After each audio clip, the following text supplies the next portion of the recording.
Resilience is not pretending that you never get hit. See, resilience is getting hit, getting stretched, getting tired, getting tested, and still refusing to quit. You are not weak because this season is hard, but you're being trained to keep moving under pressure. This is not the season where you collapse. This is the season where God teaches your soul how to recover, endure, adapt, and advance. To be strong and of good courage, for the Lord thy God is with thee wherever thou goest, says Joshua 1:9. That's not a suggestion, but that's your marching orders. See, welcome back to the Burning Empowerment of Your Soul blog series. Today, our listening title is Resilience, when God teaches you how to keep moving forward. Our anchor scripture is Joshua 1:9, and also 2 Timothy 1:6-7, Philippians 3:13-14, Hebrews 11:8, 1 Peter 4:10, and Deuteronomy 1:6. We're hitting all these with the quote, resilience is not denial of pain, but it is disciplined movement through the pain. And here, we bend, don't break, hit, don't quit, move and don't fold. This is the message of our surviving our pain. It's about learning how to move forward when God gives us pressure, the real kind of pressure. See, resilience is not the absence of pain. See, most people misunderstand resilience. They think resilience means nothing is going to hurt you.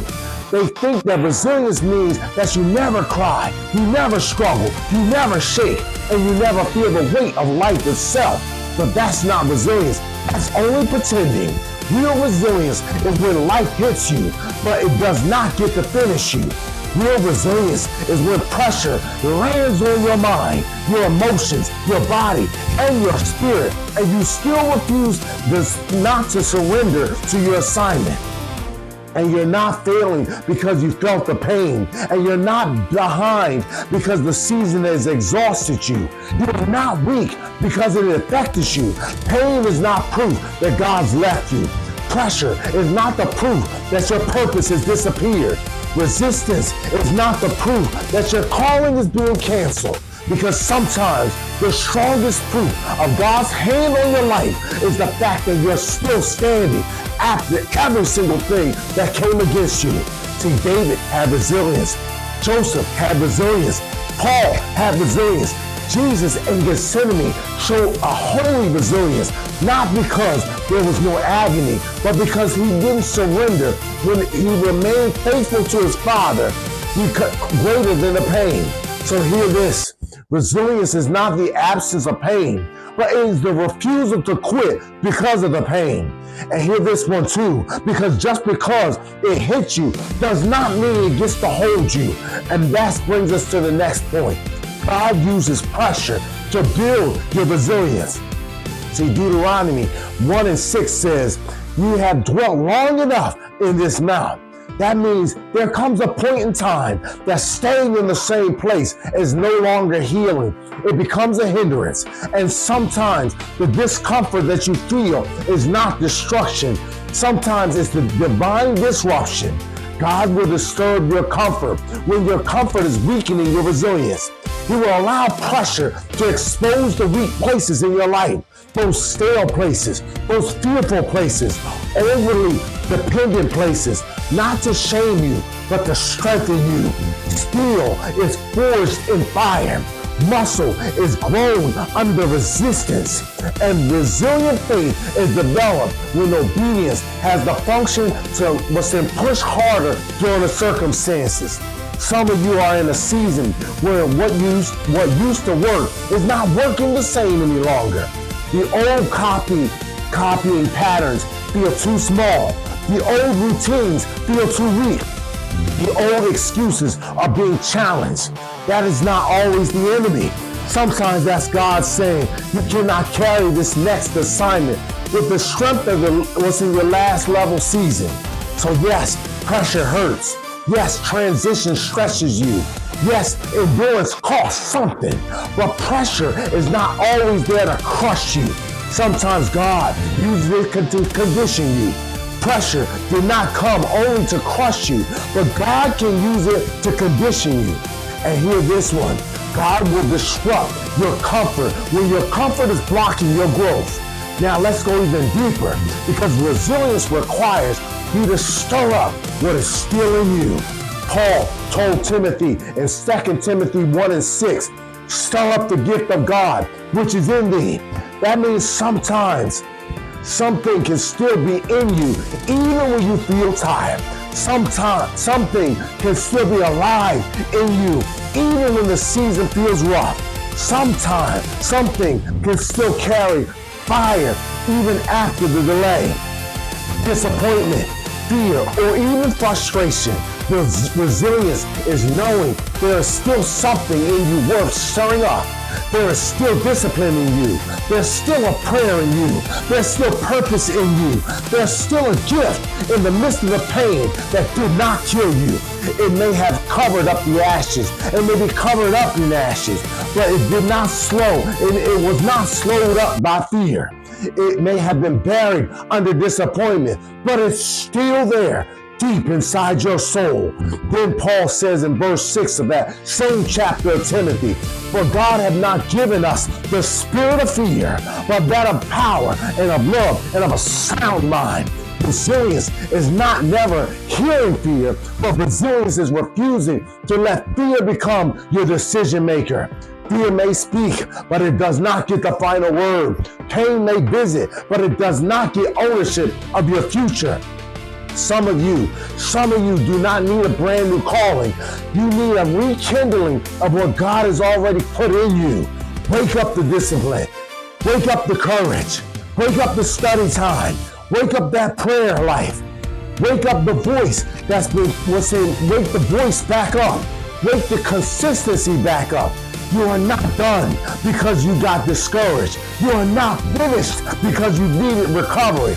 Recovery is not weakness, but recovery is the part of the resilience warfare.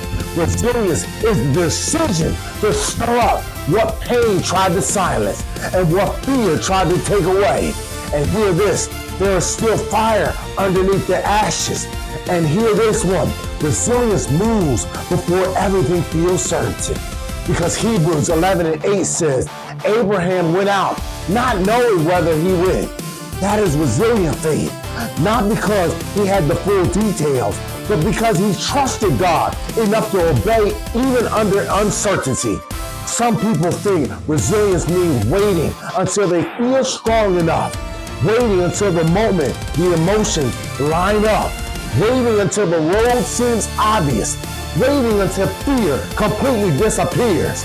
But resilience is not only surviving the hit, but resilience is regaining movement after the hit.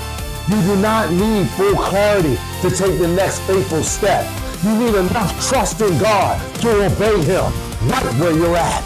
Maybe not 20 steps, maybe not the whole blueprint, but just the very next step. That is resilience. It is adaptive obedience.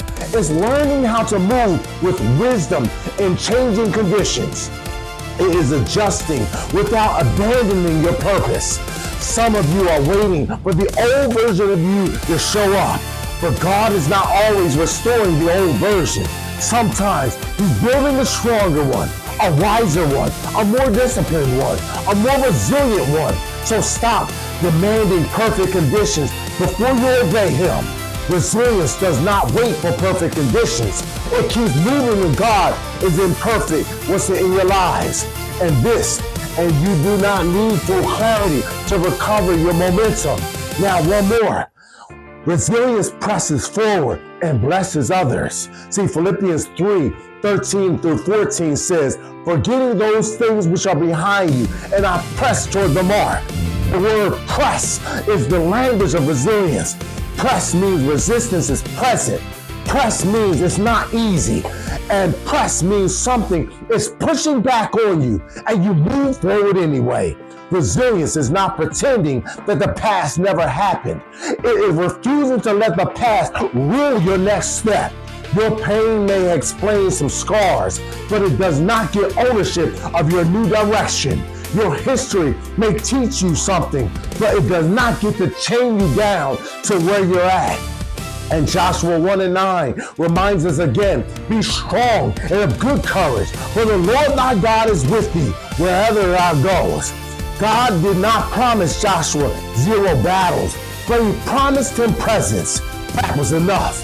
Then in 1 Peter 4:10 it says, as every man hath received a gift, even so minister, save one to another. Your resilience is not just for your survival, but it's for your service in God. What God kept alive in you is meant to bless someone else. Your comeback can strengthen somebody else. Your wisdom can guide somebody else. Your testimony can lift somebody else out of the darkness of this world. Your obedience can become somebody else's breakthrough. So don't waste your recovery season. Use what God preserved in you, what God has strengthened in you, what God has rebuilt in you. Resilience is pressing forward without asking your past for permission to do so. Your resilience is not just your survival, but it is for somebody else's breakthrough. If you missed everything else I said, hear this. Resilience is not acting like life never hits you. Resilience is what happens when life hits you and you still standing by the grace of God, and you still rise, and you still recover, and you still adjust, and you still believe, and you still move. God is not only doing a new thing around you, but he's building something stronger in you. He's building endurance, he's building courage, he's building discipline, and he's building a holy resilience. So ask yourself, what hit me that I mistaken for the end? What part of me needs to be stirred up? What step have I delayed because I thought I needed the perfect moment? Pause. You are not broken beyond use. You are being strengthened for the moment. You are not finished because the season was hard. You are being trained to carry weight without dropping your calling. In this final word, put it in the text, I will not break. If you know God is building you, type in, not break. And if you are ready to move past your momentum, I'm moving with resilience. Subscribe, stay connected to the Burning Empowerment of Your Soul blog series, because we're moving with endurance, we're moving with courage, we're moving with biblical identity, discipline, and forward movement. And this week, write down one place where resilience needs action. This is your move. This is where I say I don't break. I might bend, but I don't break. I'll hit, but I don't quit. I'll move and I won't fold. And again, I may bend, but I won't break. I may get hit, but I won't quit. I'll move and I won't fold, because may God strengthen the inner man that's in you. May he restore what pressure tried to drain. May he teach your spirit how to recover quickly, endure boldly, and keep moving forward in the midst of anything that life has hit you. So this has been the Burning Empowerment of Your blog series. Subscribe, and also till next week. See you again next week, Monday at 6. God bless. Take care, my friends. Take care, my family.